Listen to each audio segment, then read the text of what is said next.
último jardim de Marte. O que realmente permanece vivo depois que alguém parte. O homem que conversava com as árvores. Algumas pessoas passam pela vida construindo cidades. Outras cultivam jardins. Quase ninguém se lembra do nome de um jardineiro. Mas talvez isso aconteça porque poucos percebem que toda a floresta começou pelas mãos de alguém disposto a acreditar em uma única semente. Miguel acreditava, sempre acreditou. Quando Marte ainda era apenas um imenso deserto vermelho, ele já caminhava entre pequenas mudas que insistiam em desafiar o impossível. Enquanto engenheiros erguiam enormes cúpulas de vidro, enquanto cientistas discutiam atmosferas artificiais, enquanto políticos comemoravam o nascimento da primeira colônia humana, Miguel permanecia ajoelhado sobre a terra, cobria delicadamente as raízes, retirava folhas secas, esperava. Porque algumas coisas não crescem mais depressa só porque temos pressa. Durante 40 anos, a primeira estufa de Marte foi sua casa. Ali nasceram as primeiras flores, as primeiras sombras, os primeiros pássaros trazidos da terra, as primeiras crianças que descobriram como era subir em uma árvore sem nunca terem conhecido uma floresta.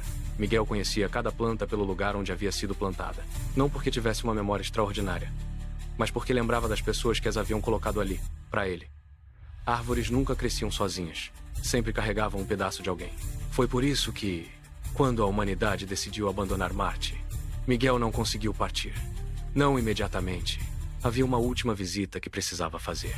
Naquela manhã, toda a colônia parecia prender a respiração. As ruas estavam vazias. As janelas permaneciam apagadas. Os antigos bondes deslizavam silenciosos sobre trilhos que nunca mais seriam usados. Ao longe, os motores da última nave já aqueciam para a viagem de volta à Terra.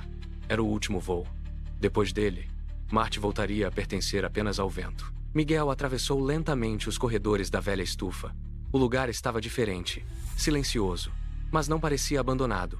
As ferramentas continuavam organizadas. Os canteiros permaneciam limpos. Os regadores descansavam exatamente onde sempre estiveram. Quem entrasse ali teria a impressão de que os jardineiros voltariam ao trabalho na manhã seguinte.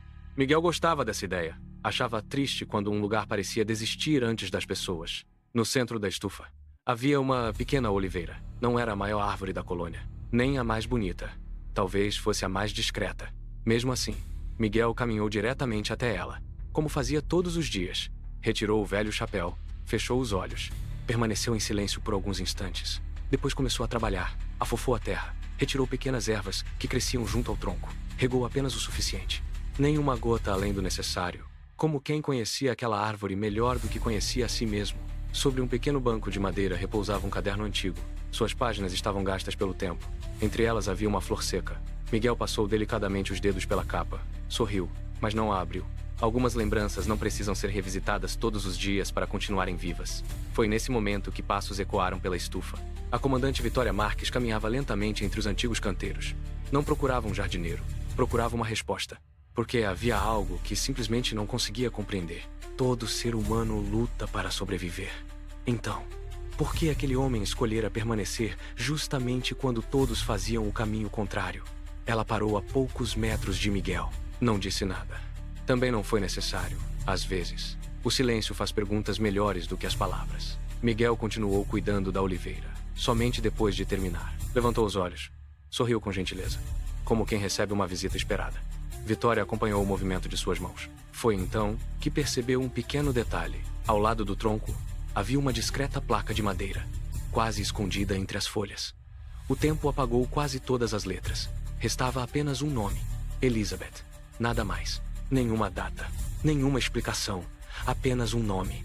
E, curiosamente, era tudo o que aquela árvore parecia precisar. Ao longe, a sirene da última nave ecoou por toda a colônia. Era o aviso final. Miguel levantou lentamente o regador. Olhou uma última vez para a oliveira. Depois para o céu avermelhado que aparecia através do teto de vidro. Seu olhar permaneceu ali por alguns instantes, como se esperasse ouvir alguma coisa trazida pelo vento. Mas Marte já havia aprendido a guardar seus segredos.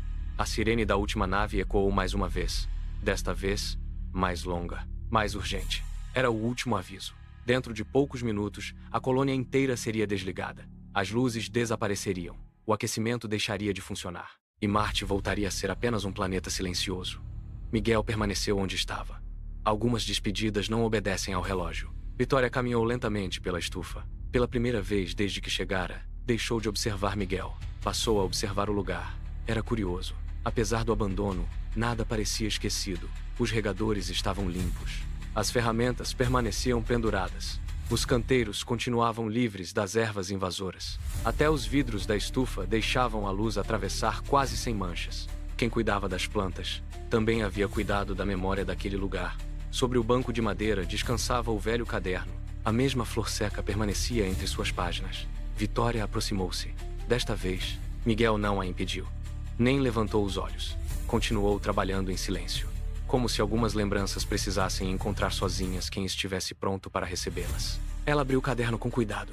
As primeiras páginas traziam pequenos desenhos de folhas, anotações sobre sementes, temperatura, chuvas artificiais. Depois, as palavras começaram a mudar. Já não falavam apenas de plantas, falavam de dias, de estações, de esperança. Uma frase chamou sua atenção. Toda a árvore cresce 2 vezes. Vitória sorriu discretamente. Não compreendeu. Continuou lendo. Na página seguinte havia apenas uma explicação.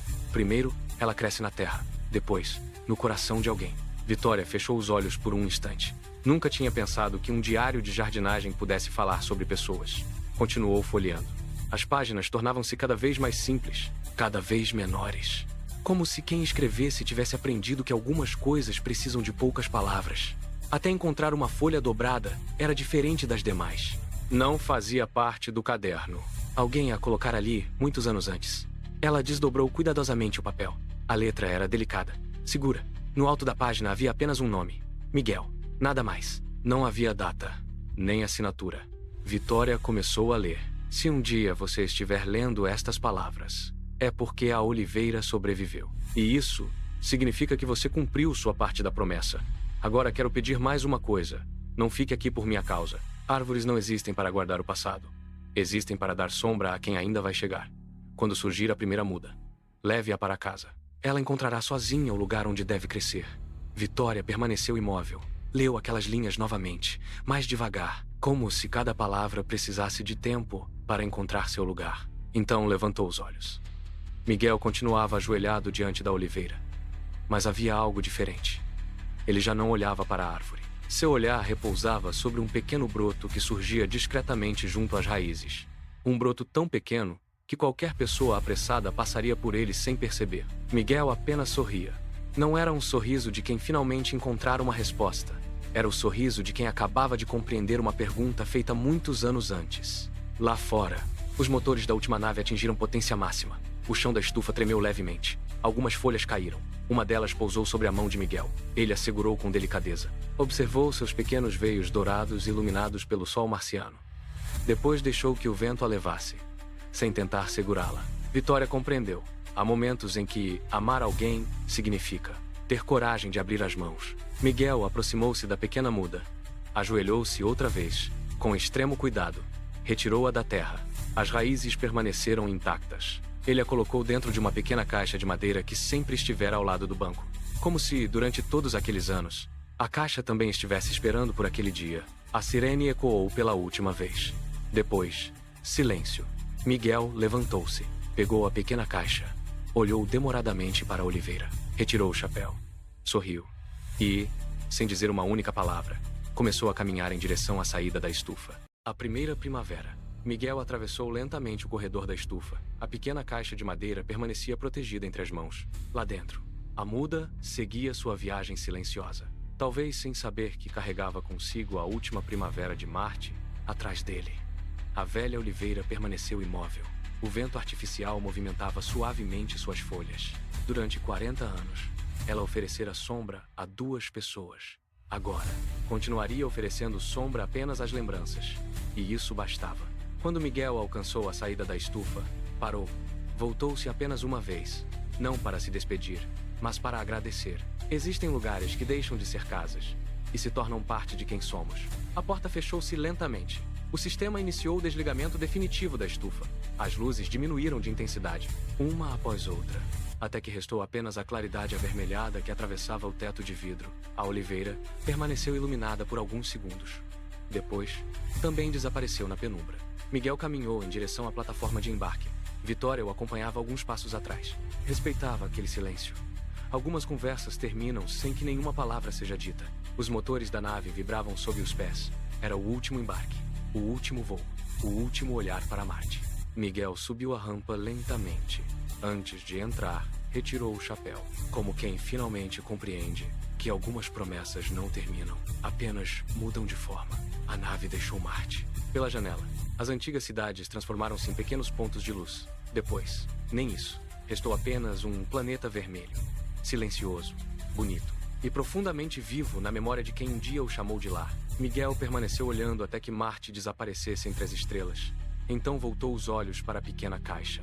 Sorriu outra vez. Agora, seu destino já não estava atrás dele. Dias depois, a nave pousou na Terra. Muitas pessoas aguardavam a chegada dos últimos colonos.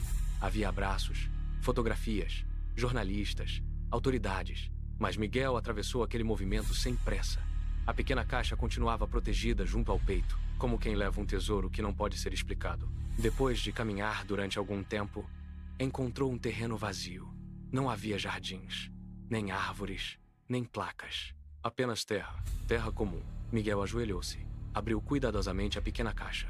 A muda permanecia intacta. As raízes ainda guardavam pequenos grãos da poeira marciana. Ele cavou um pequeno espaço. Misturou aquela terra vermelha ao solo da terra. Depois acomodou delicadamente a muda. Cobriu as raízes. Regou apenas o suficiente. Nem uma gota além do necessário, como sempre fizera. Quando terminou, retirou o chapéu. Permaneceu em silêncio. O mesmo silêncio que acompanhara toda a sua vida. Mas havia uma diferença. Naquele dia, ele não olhava para trás. Olhava para aquilo que ainda iria crescer. Miguel levantou-se. Pegou a pequena caixa vazia. Olhou uma última vez para a muda. Sorriu e foi embora. Sem pressa, sem tristeza, sem precisar assistir ao resto da história. Porque sabia que as árvores sempre encontram o caminho da luz. Miguel tornou-se apenas uma pequena figura caminhando ao longe. Depois desapareceu.